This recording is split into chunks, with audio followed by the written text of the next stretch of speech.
Hi everybody, this is Charles Miskey with 7 Summits Body, and today I'm going to go through the Stryd Dashboard.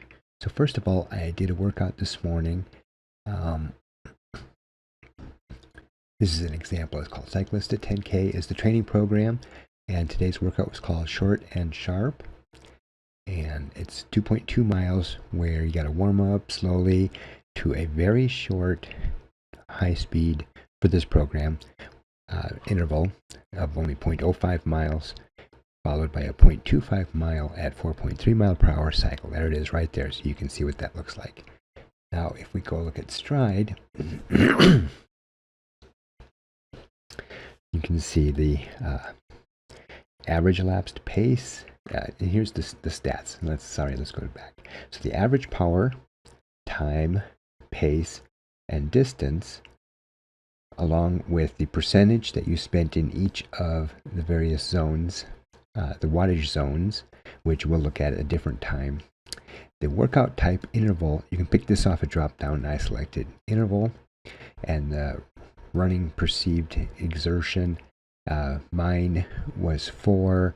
That's for the overall. During the very short bursts, maybe a 7, but overall a 4. This is a calendar showing days that I did a workout, which you can see is pretty much most of them. And elapsed statistics versus moving statistics. First, we'll look at elapsed statistics, the average elapsed pace and maximum pace, the elapsed time and moving time, maximum power and average power, average elapsed leg spring. This is the amount of power you're exerting by springing off your legs as a stiff leg.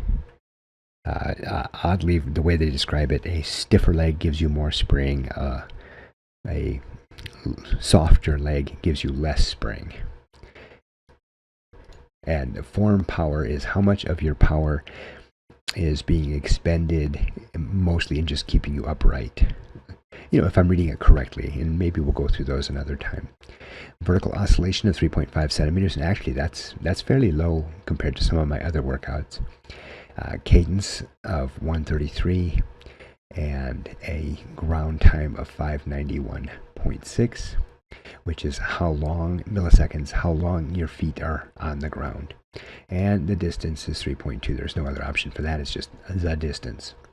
Now, I want to also break this up here because this here is the portion of the workout that I did for the actual workout on Zwift. This here is, it's funny, this is where my shoe came untied. So I paused to tie my shoe. And then this is my interval, another interval, and then done. Now here what I did was, after I got all of that taken care of, I tidied up a little bit around the treadmill for a minute, and then I set it up to 22% and took off at roughly a 3.2 pace, and then I adjusted it down to a let's see, there we go, 3.2 pace, and then I went down to a 2.2 pace still at 22%. Here I was doing power hiking, so I had my hands in that power hiking position on my upper leg. Here I was holding onto the handles loosely and leaning forward, just trying to maintain my speed. I'm still working on hands-free and power hiking at this speed without falling off the back of the treadmill, which takes a little bit of skill. Now we can scroll down here, and this is your splits. And for each split, you see a breakdown on what zone you're in. So in this first split, now in the second split, you can see where it comes up to a little bit more zone 4, because that's where I'm doing the intervals. And then this is where I'm doing the cool down and the power hiking.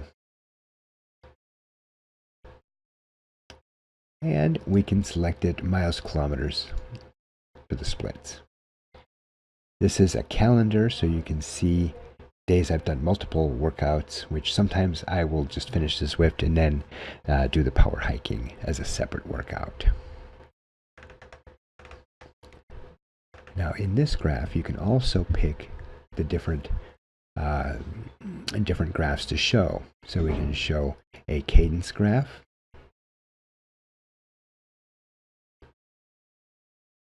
we can show a ground time graph, and as you can see that during my intervals, the ground time was much lower than when I was the power hiking. Now here, I was trying to bring my cadence up. Let me show you cadence here for a second. So here I was working at a higher cadence, see 160 to 180. So it was with my feet. And here I went back into the walking cadence. But you can see my ground contact time when I was going was a lot lower. I'd like to work towards that for smooth ground if possible. Vertical oscillation. As you can see, my vertical oscillation was slightly higher during the intervals and like none during the power hiking.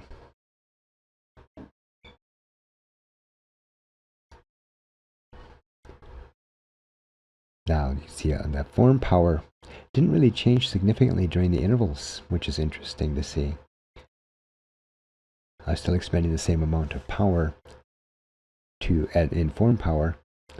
Now here though, you notice a big bump between walking and the high cadence running uphill.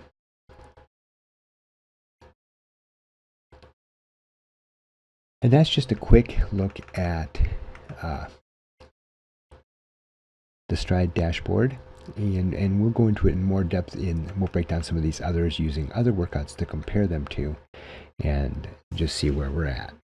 But for now, I just wanted you to take a quick peek behind the dashboard and see what some of the options are, some of the things that you can see reported in the dashboard, and why you would want to sync your Stryd Foot Pod with the app, because if you don't, you're not going to get all of this stuff. If you're just connected through your Suunto or through Zwift itself, you don't get anywhere near this kind of data.